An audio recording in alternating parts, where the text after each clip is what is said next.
Les images sur cette vidéo amateur témoignent de la violence de cette mini-tornade très localisée qui s'est abattue à Luçon ce lundi 3 mars, route de La Roche-sur-Yon, aux abords du Petit et du Grand Fougeroux.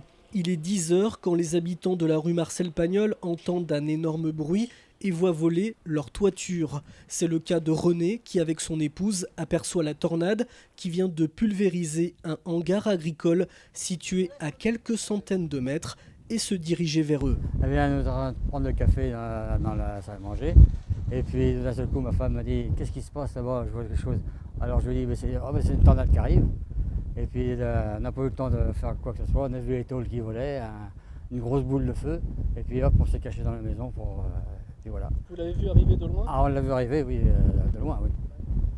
Et les tôles volaient. 3 habitations sont touchées. Les toitures de ces 2 maisons, elles, n'ont pas résisté à la force de cette mini-tornade qui a surpris et choqué les riverains. On a entendu un coup de vent, il y a eu de la grêle et puis on a entendu les tuiles qui tombaient. Voilà. Et on a sorti dehors et puis on a vu les dégâts qu'il y avait. Ah ben, chez moi, j'ai des tuiles sur mon atelier là, qui sont parties. Et puis j'ai une baie vitrée qui a un trou dedans. Et puis l'arbre derrière vous? Et puis l'arbre qui lui a sectionné la patte, quoi. Très vite, les gendarmes et les sapeurs-pompiers du centre de secours de Luçon sont dépêchés sur les lieux. La route sortie de Luçon, direction La Roche-sur-Yon et les divers accès au site sont aussitôt fermés à la circulation. Les premiers travaux à la demande des assureurs pour effectuer la mise hors d'eau des maisons débutent par l'intermédiaire de ce professionnel qui s'est rendu très rapidement disponible.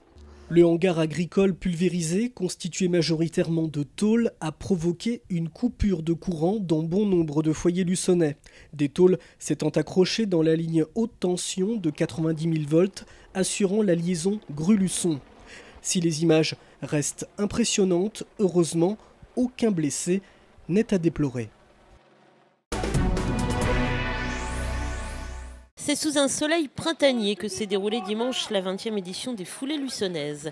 Après un an d'arrêt, les bénévoles et le comité d'organisation avaient mis les petits plats dans les grands pour attirer un maximum de sportifs. Qu'ils soient confirmés ou en herbe, ils étaient 372 en tout, répartis dans les 5 courses, dont 231 alignés dans l'épreuve reine des 10 km. Certains sont des habitués, d'autres des novices. Chacun vient soit pour faire un temps, soit pour le plaisir. En tout cas, sur la ligne de départ, les sourires étaient de mise. J'en ai fait plein, semi-marathon, marathon, et puis en même temps je fais du triathlon aussi, donc un petit peu de sport quand même. Au départ des 5 km 400, ils étaient 41 au programme du circuit course en ville, mais également, et ce n'est pas le plus facile, un passage obligé dans le jardin du Maine. À ce petit jeu, c'est Florian Subilo de l'Entente des Mauges qui a été le plus rapide en 15 minutes 20 secondes. Une arrivée qui s'est jouée dans un mouchoir puisque le second, Thibaut Menanteau, est à 1 seconde. Je gagne en 15 minutes 20, mais c'était chaud parce qu'en fait ils nous ont mal aiguillés dans la course. Donc on a fait 700 mètres de moins. Donc ce qui fait qu'à l'arrivée, pour moi, il restait 700 mètres et j'ai failli me faire doubler sur la ligne parce que le deuxième avait compris qu'on ferait 700 mètres de moins. J'ai eu chaud.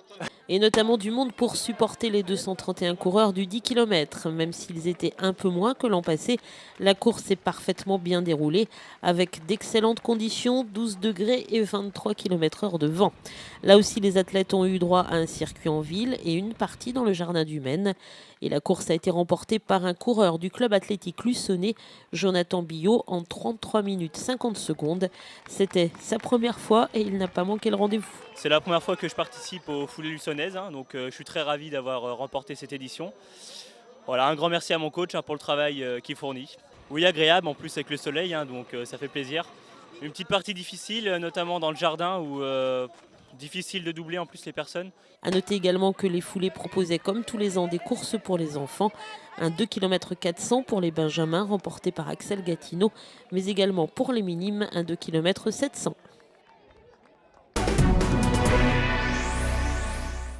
Les salariés d'Hyper U se sont retrouvés récemment pour fêter un bel anniversaire, les 40 ans de leur magasin.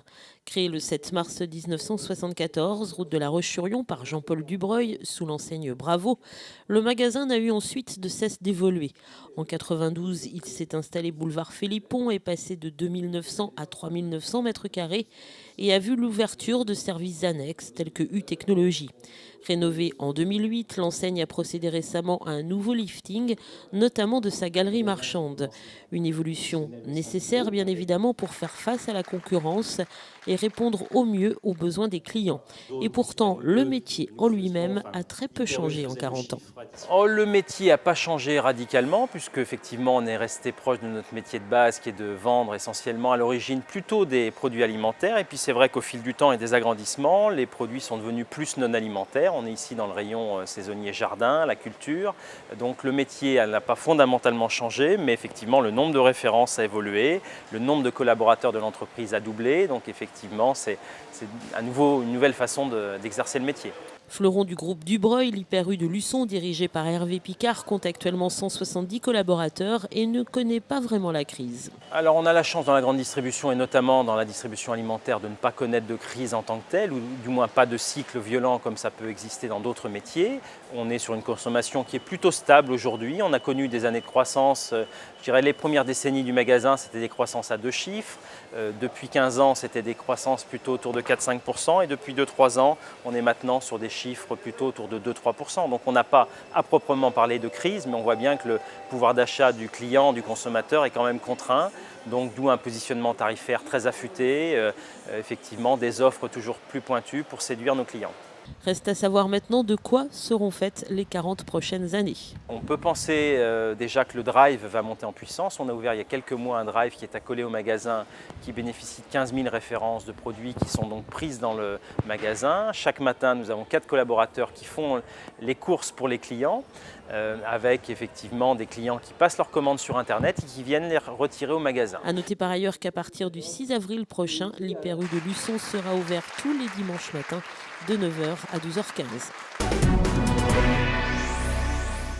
56,25, 43,75. Les électeurs ont donc choisi à Luçon et c'est la liste Luçon Avenir qui remporte les suffrages avec un écart supérieur à celui réalisé en 2008. Excepté le bureau de vote numéro 7, celui de l'école Jean Moulin, la liste de Pierre-Guy Perrier est donc en tête sur tous les autres bureaux de vote luçonnais. Oui, en effet, un score meilleur qu'en 2008, preuve que les Luçonnais ont apprécié le travail qu'on a fait et bien entendu ce qu'on leur propose donc, pour les années à venir. Donc aujourd'hui, ça va être la priorité, c'est-à-dire de faire ces réalisations. Et ce soir, j'ai une pensée donc, toute particulière pour ces Luçonnais, bien sûr, qui ont voté pour nous, mais aussi pour ceux qui n'ont pas voté pour nous et qui demandent quelque chose peut-être d'un petit peu différent. Et moi aujourd'hui, je veux surtout qu'on arrive à travailler avec tous, de manière à pouvoir faire ce que veulent les Luçonnais et que cette ville soit une ville assez unie autour d'un bien vivre qui est recherché par ses habitants. Quant à Jean-Michel Demy, il s'est montré extrêmement déçu à l'issue des résultats. Comme je l'ai dit avant le scrutin, on est démocrate, donc à partir de là, on va accepter le verdict des urnes, mais on cherchera à comprendre pourquoi. Déception quand même forcément. Oui, c'est une grosse déception pour tout le travail fait avec toute mon équipe, qui a effectivement fait un gros travail sur le terrain, qui a fait un gros travail de préparation, et à aujourd'hui, bon, personne, enfin de mon côté toujours personne n'est récompensé, et ça reste une très grosse déception, c'est clair. Je vous rends vos papiers, votre permis. Merci. Prenez vos papiers la prochaine fois. Oui, j'y penserai, c'est promis. D'accord. Je vous remercie. Au revoir. Au revoir. Sur réquisition du procureur de la République, d'importants contrôles routiers ont eu lieu vendredi après-midi à Luçon. Sur 3 ronds-points, Cavaillé-École, Côte-de-Lumière et route de Champagné, une vingtaine de gendarmes de la compagnie de Fontenay-le-Comte et du peloton moto de Saint-Hermine ont effectué différents contrôles. Une opération nécessaire pour rappeler les consignes aux automobilistes circulant sur ces axes importants, notamment à la veille des beaux jours où la circulation va s'accentuer et tout était vérifié. attentif à tout ce qui concerne la conduite des automobiles, les documents, l'alcoolémie évidemment, les priorités, les usages de téléphone également, toutes les infractions génératrices d'accidents ou aggravantes des accidents. Voilà, aujourd'hui on a mis l'effort sur Luçon parce qu'il y a des axes quand même convergents et importants et un trafic assez important sur le secteur du Luçon. Il y a actuellement 3 postes de contrôle donc où c'est réparti l'ensemble des militaires. Et le jour non plus n'a pas été choisi au hasard. Tout à fait, le vendredi après-midi pour plusieurs choses. On a affaire effectivement à une population qui part en week-end, de plus en plus tôt d'ailleurs, effectivement avec les RTT. Et également des fois à des personnels d'entreprise qui finissent la semaine et qui ont hâte de rentrer chez eux et voilà, qui sont un peu pressés.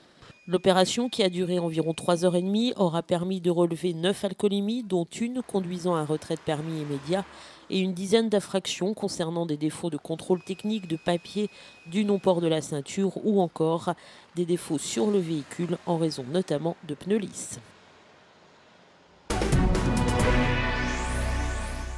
Depuis lundi, l'espace Plaisance s'est transformé en une immense librairie. La tête dans les étoiles, c'est le thème retenu cette année. Et une fois encore, pour cette 14e édition, les écoles ont été particulièrement mises à contribution en amont du salon pour travailler sur le thème et durant toute la semaine avec des journées qui leur sont dédiées. Ainsi, mardi, les élèves ont pu déambuler dans les allées, lire, participer aux différents ateliers, un véritable plus pédagogique pour les enseignants. C'est à la fois le travail en amont de préparation, le travail sur un thème, à la fois sur un thème et sur un auteur qui va venir à notre rencontre, et donc de découvrir un univers et de réaliser à partir à la fois de contraintes, à la fois de thèmes, et dans notre cas on s'est inspiré aussi de l'auteur qu'on allait rencontrer pour guider la création. Et puis le deuxième temps, c'est sur le salon de voir ce qui a été créé par les autres et puis de voir la valorisation aussi du travail des enfants qui retrouvent leurs livres exposés parmi les autres. Et les élèves adorent, ils se pressent sur les différents pôles d'animation. J'ai fait une cocotte de l'espace, on a été à la maison en carton, on a trouvé les personnages qu'il fallait trouver. Et puis là, maintenant, on est en train de lire des BD. On a regardé des grands livres en carton. J'ai bien aimé le Kids. Et là, on est en train de lire des BD. C'était les livres avec les dessins et puis l'écriture. Et puis aussi, il y avait des livres qui n'avaient pas d'écriture, qui n'avaient que des images. Puis ça, j'ai bien aimé.